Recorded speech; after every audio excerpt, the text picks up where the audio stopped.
exclusive content. Hi guys, my name is Tahira and I'm from the QH, and today I'll be interviewing the lovely Salsabil, VP of Marylebone.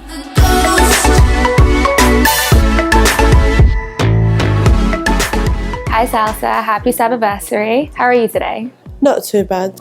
So we're 6 months into your term now. So how successful have you been so far in the completion of your manifesto? Most of my manifesto points aren't being done due to the fact that what we are doing as a sabbatical team is that we've just been thrown into the deep end. Yes, the deep end, literally. And we've been sitting on faculty committee board meetings, trustee board meetings. We spend most of our time in meetings to get things done for students. The students all know me and I know them, and we have this like a personal level relationship, which they'll refer their friend to me or they'll come in. I've been dealing with so much issues in the past week. I think I should change my job description to a counsellor. I think some of us really underestimate the amount of bureaucracy that is involved in completing any task and getting work done. With that being said, have you faced any struggles in completing your manifesto?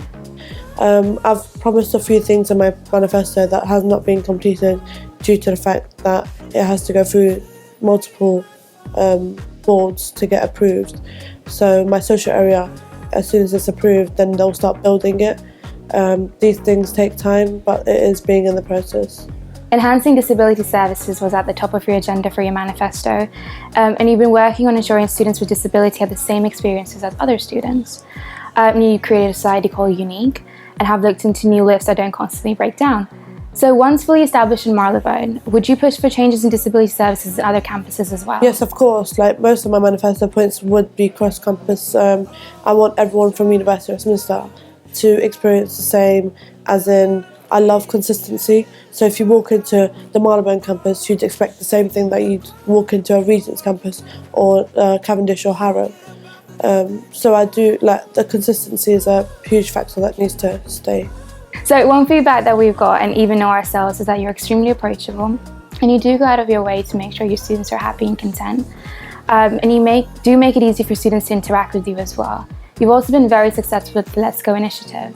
Why do you think so many students were responsive to the Let's Go? The Let's Go events is just really good. I've been taking like 50 students for each event. Students that live away from home that don't go out drinking or clubbing want to actually feel the freshest experience. The next one I'm a bit confused about whether to do the Warner Brothers studio because I hate Harry Potter. And or bungee jumping. Will societies and students be able to use pre-through by the end of the year? Hopefully by the end of the year, yeah. Towards the end of the year, I'm sure, I hope so.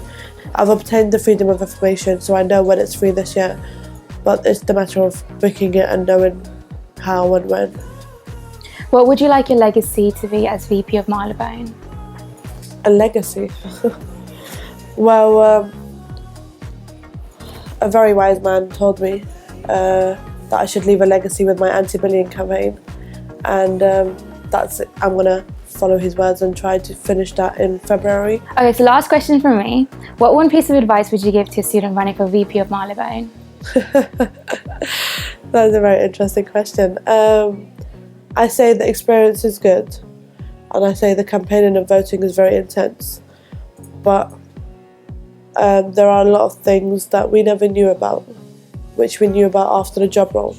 So if you are going to go for Marylebone, VP of Marylebone, or any other sabbatical stuff for that matter, know what you're getting yourself into, and don't be too ambitious with your manifesto points, which I have here.